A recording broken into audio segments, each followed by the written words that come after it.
दक्षिण भारत में श्रीलंका का जो मंडार द्वीप है, राम सेतु के साथ पामबन द्वीप को ही जोड़कर बनाया गया है, जिसे एडम ब्रिज के रूप में भी जाना जाता है। जो ये अपना पश्चिमी सभ्यता है, इन्होंने इसको एडम ब्रिज कहा है।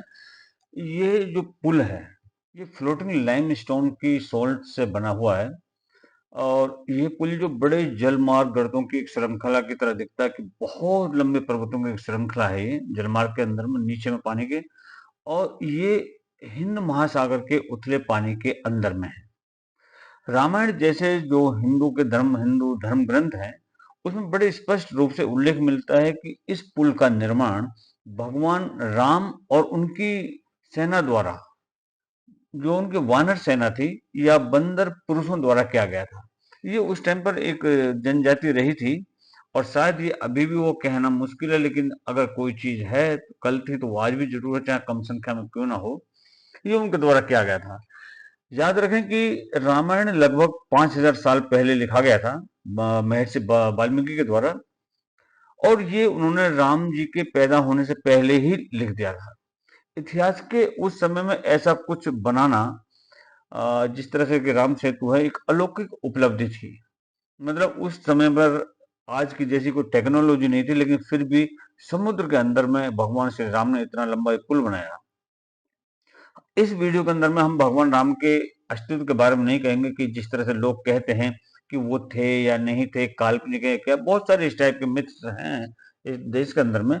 लेकिन मैं उनके बारे में बिल्कुल बहस नहीं करूंगा, क्योंकि मेरी आस्था भगवान श्री राम के अंदर में है, और मैं मानता हूं कि भगवान श्री राम हैं। और मैं ये भी किसी कीमत में नहीं कहूंगा कि इसको भगवान राम ने नहीं बनाया। इसको भगवान राम ने बनाया था, ये था, है और आगे भी रहेगा। और इस वीडियो के अंदर में हम इस बारे में बात करेंगे कि शास्त्र इस पुल के निर्माण के बारे में क्या उल्लेख करते हैं, शास्त्रों के अंदर में क्या कहा गया है। समुद्र वैज्ञानिक जो हैं, उन्होंने जांच करी है कि ये पत्थर या चट्टाने जो हैं, उथले पानी में रेत के ऊपर हैं। जो समुद्र के अंदर का रेत है, ये उस रेत के ऊपर में बनी हुई है। पानी के बीच में रेत सामान्य और प्राकृतिक लग सकता है। जो रेत है वो सामान्य लग सकता है, प्राकृतिक लग सकता है, नेचुरल लग सकता है, लेकिन इसके ऊपर जो है, जो चीज होनी चाहिए वो नहीं है। मतलब इसके ऊपर पत्थर हैं। अजीब तरह से इन चट्टानों को हजारों वर्षों से दूर नहीं किया गया। हजारों वर्षों से ये ज्यों की त्यों है, जैसे कल थी, जैसे श्री राम के टाइम में थी, वैसे ही आज भी है। और जब भूवैज्ञानिकों की एक टीम ने इन पत्थरों का परीक्षण किया, इनको चेक किया, तो जो परिणाम थे वो बड़े ही अद्भुत थे, बड़े ही कमाल के थे, चौंकाने वाले थे। उन्होंने ये पाया कि रेत जो है ये 4000 साल पुरानी है। जो रेत है वहां पर, जो नीचे जमी हुई रेत है, वो तकरीबन 4000 साल पुरानी है। लेकिन रेत के ऊपर बैठने वाले पत्थर वो लगभग 7000 साल पुराने हैं। ये वैज्ञानिकों को ये चीज मिली थी। तो रेत के ऊपर जो बैठी हुई चट्टान है, वो वास्तव में रेत से पहले की थी, और ये स्वाभाविक नहीं है। इसलिए अब हम एक बात को सुनिश्चित करने के लिए ये कह सकते हैं कि वो ये है कि पत्थरों को दूर से लाया गया। काफी दूर से पत्थर कहीं से आए थे, और जानबूझकर सैंडबार द्वीप श्रृंखला के शीर्ष के ऊपर में रखा गया। जो सैंडबार के द्वीप के अंदर में श्रृंखला है, ये उसके ऊपर में रखा गया। अब बाकी चीजों को भी देखते हैं। जांचकर्ता जो है वो ये गणना करते हैं कि चट्टानों की रेखा तकरीबन 30 मील लंबी है। जो इसकी लंबाई है पुल की, वो 30 मील है, और जो लगभग 48 किलोमीटर की लंबाई और 3 किलोमीटर की चौड़ाई में है। चट्टानों की रेखा तो 30 मील है। और कमाल की चीज है कि उस टाइम पर जब ऐसी कोई सुविधा नहीं थी, टेक्नोलॉजी नहीं थी, तब ये ऐसा हुआ।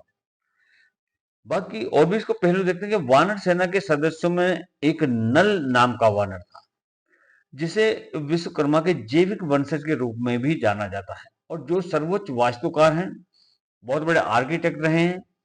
और जो देवताओं के लिए पहले उस टाइम पर जब भगवान राम थे, उस टाइम पर ये देवताओं के लिए महलों का निर्माण करते थे। और आज राम सेतु आज समुद्र के स्तर के करीब 2 मीटर नीचे है। समुद्र स्तर से 2 मीटर नीचे है।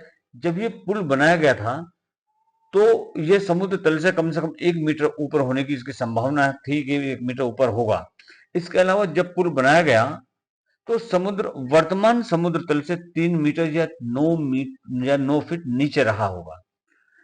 और ये अच्छी तरह से जाना जाता है, हजारों वर्षों की अवधि में समुद्र का स्तर ध्रुवीय बर्फ की टोपी जो पोल्स हैं, नॉर्थ पोल, उनके जो टोपियां हैं, चोटियां हैं, और ग्लोबल वार्मिंग के पिघलने के साथ बढ़ता है।